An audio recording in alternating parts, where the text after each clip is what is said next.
15 de julho de 2024. Nesta segunda-feira da 15ª semana do Tempo Comum, a Igreja celebra a memória de São Boaventura, bispo e doutor da Igreja.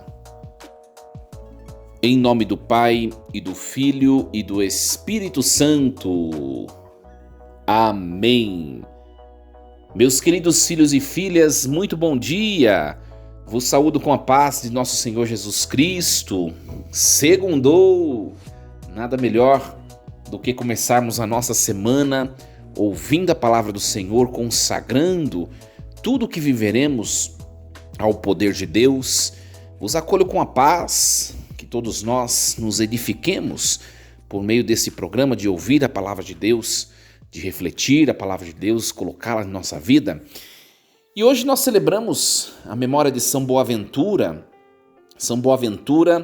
cujo nome de batismo era João Fidanza. Ele viveu no século XIII, nasceu no ano de 1218, né? E houve um episódio na vida de São Boaventura, de João Fidanza, em que ele se encontrou muito doente. Estando doente e os médicos não encontrando o motivo da sua doença, seus pais o levam a Francisco de Assis. Isso mesmo, São Francisco de Assis.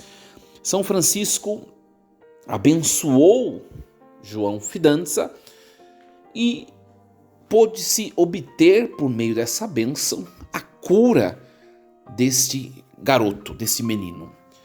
Francisco exclamou diante do milagre acontecido: ó, boa aventura, boa notícia, né? Boa aventura significa boa notícia, boa sorte, né? Ó, coisa boa que aconteceu, a cura desse garoto. E esse nome, depois João Fidanza vai se tornar franciscano, e esse nome vai ser o seu nome religioso, Boaventura. Então, a história é muito bonita, né? E São Boaventura, ele vai, como na pessoa de um franciscano, ele vai se tornar um homem muito místico, né? Um homem muito orante, muito místico, né? Um homem sempre sensível aos sinais dos tempos, e por isso depois ele vai ser chamado de o doutor seráfico, né? Seráfico vem de serafim. Por quê? Porque Boaventura, ele compara a progressão espiritual do ser humano com a hierarquia angélica.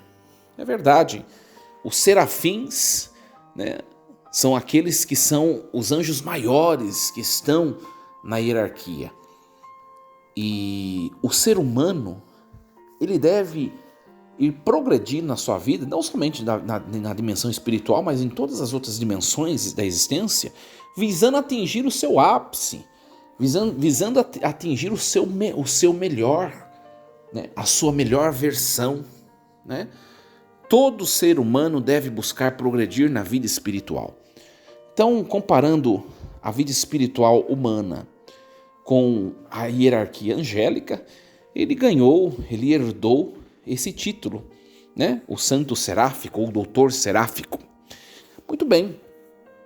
E é para buscar essa progressão espiritual, esse crescimento espiritual, que nós, meus queridos pobres mortais, nos encontramos todas as manhãs para ouvirmos a palavra de Deus.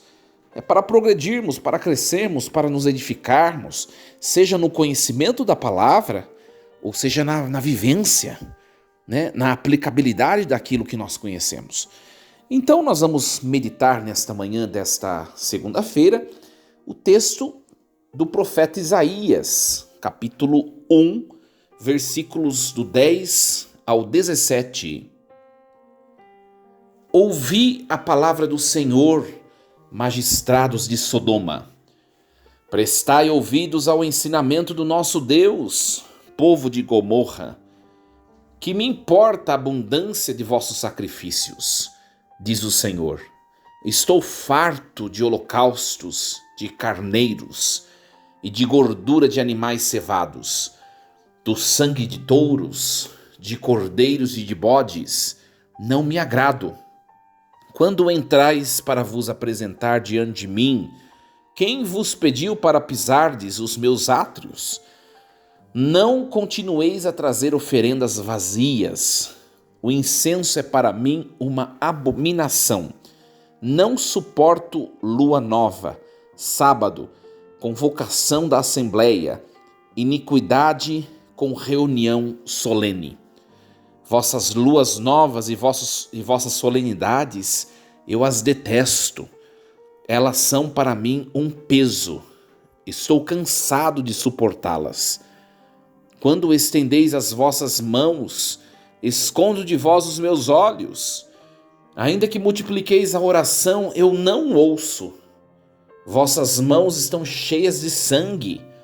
Lavai-vos, purificai-vos, tirai a maldade de vossas ações de minha frente. Deixai de fazer o mal. Aprendei a fazer o bem. Procurai o direito, corrigi o opressor. Julgai a causa do órfão, defendei a viúva. Palavra do Senhor. Graças a Deus. Meus queridos filhos e filhas, só recapitulando, nós começamos a acompanhar o texto do primeiro Isaías no último sábado. Então, se você não escutou a reflexão do sábado, volte lá e escute para você compreender um pouquinho como é a estrutura do texto do profeta Isaías, que eu não posso retomar tudo aquilo lá. Então volta lá no sábado e escuta se você não escutou. De maneira geral, para a gente dar uma introdução ao texto de hoje, Isaías é um texto, um profeta muito longo, né? Uma profecia muito longa. São 66 capítulos. E esse texto ele é dividido em 3 partes, os chamados 3 Isaías. Né? Alguns estudiosos, e a maior parte deles, dizem que inclusive são 3 profetas diferentes, 3 Isaías diferentes. Nós vamos ouvir ao longo dessa semana o primeiro Isaías, que é a primeira parte do livro, do capítulo 1 ao capítulo 39. Esse primeiro Isaías, ele viveu no século 8º antes de Jesus.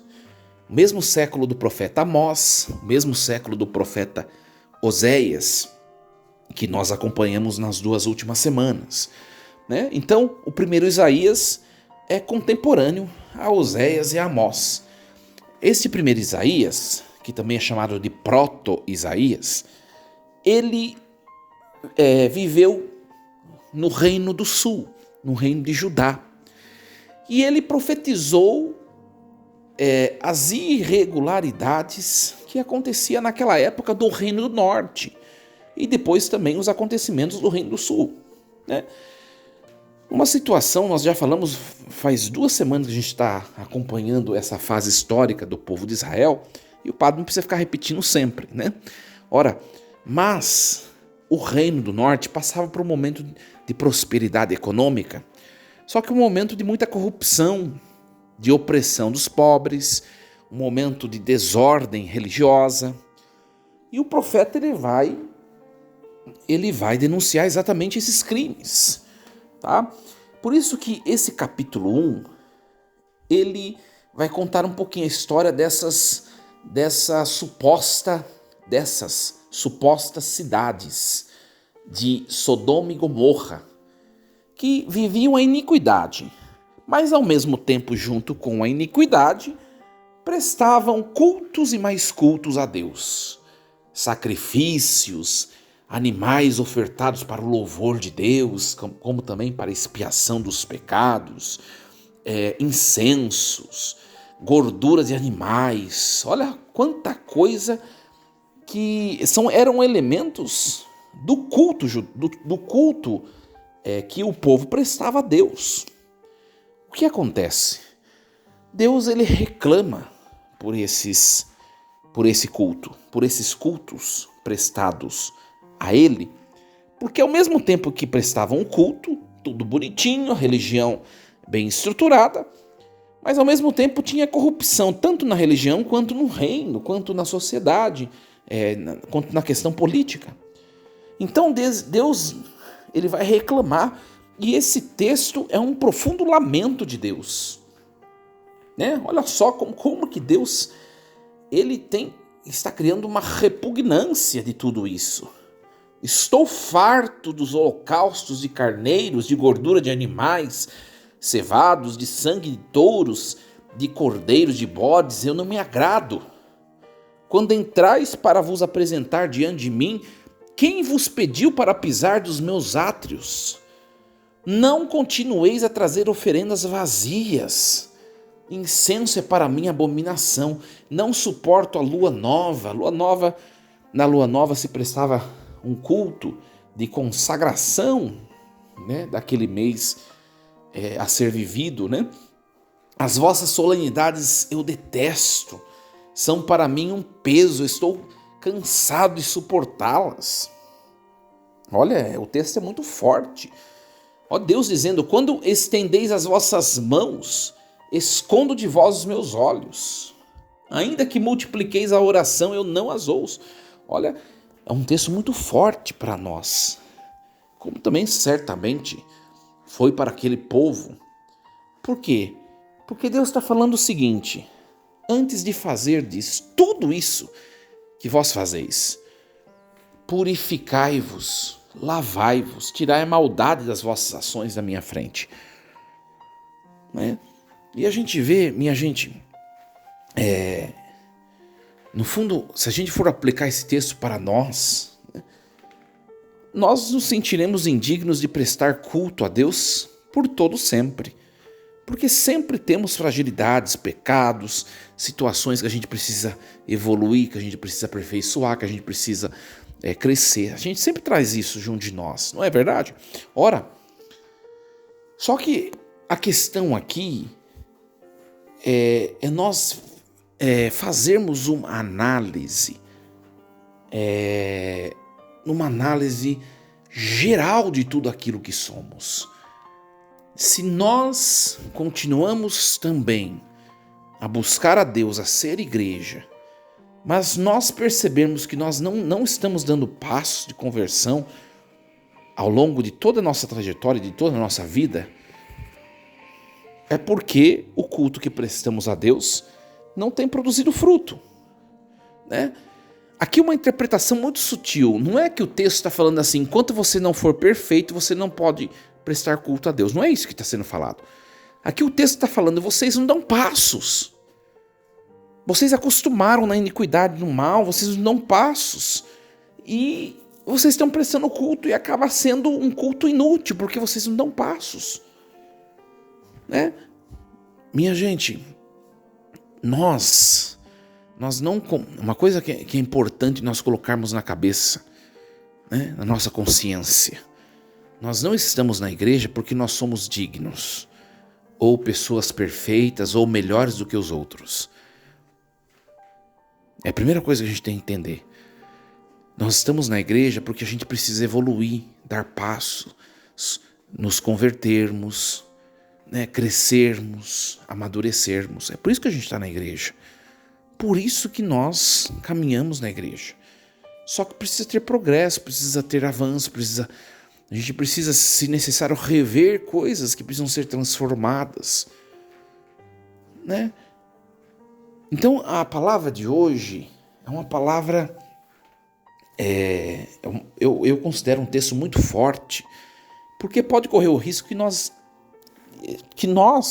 tanto eu quanto você que está me escutando, estejamos estagnados, acostumados na iniquidade. Não. Hoje, nessa segunda-feira, peçamos ao Senhor, Senhor, nos ajude a percebermos o que nós podemos fazer para sermos melhores no nosso hoje, em que nós podemos dar passos. Olha, Deus, ele no fim do texto, ele fala o que o povo precisa fazer. Lavai-vos, purificai-vos, tirai a maldade das vossas ações à minha frente, deixai de fazer o mal, aprendei a fazer o bem, procurai o direito, corrigi o opressor, julgai a causa do órfão, defendei a viúva. Então Deus está apontando os problemas sociais que estão acontecendo no Reino do Norte e que a sociedade daquele tempo, o povo da religião não estavam mais atentos àquilo. E Deus está apontando, vocês precisam melhorar isso, isso, isso. Se Deus fosse fazer isso conosco, o que Deus elencaria como prioridade para nós mudarmos? E aí, com essa pergunta, eu chego ao cerne da liturgia, desse texto litúrgico, da liturgia de hoje. O que Deus mudaria em nós hoje? O que Deus faria diferente do que nós estamos a fazer? Essa que é a grande questão. Que nós refletamos, né? E possamos, auxiliados pelo Espírito de Deus, porque é Deus que nos capacita, né, minha gente? Nós não conseguimos fazer nada sozinhos, né? Aliás, ontem, a segunda leitura de ontem da carta aos Efésios, muito bonita. Bendito seja Deus Pai, porque foi Ele quem nos escolheu, é Ele quem nos mostra a sua vontade, foi Ele quem nos predestinou a sermos filhos, é Deus quem faz. Mas nós precisamos pelo menos averiguar, detectar o que precisa da ação e do toque divino, o que precisa evoluir, crescer. Que Deus nos ajude. Desejo de coração, meu querido, minha querida, que você tenha uma semana fantástica, cheia de Deus. São Boaventura, rogue por nós, ele que foi um homem muito sensível aos apelos de Deus, do seu tempo, ele que foi muito sensível às necessidades da igreja do seu tempo. Depois de tornar-se bispo, ele foi uma pessoa muito solícita, correu atrás, fez o que precisava fazer. Que ele interceda por todos nós. Força e coragem, em nome do Pai, do Filho e do Espírito Santo. Amém. E lembremos-nos sempre, Deus está no comando de tudo.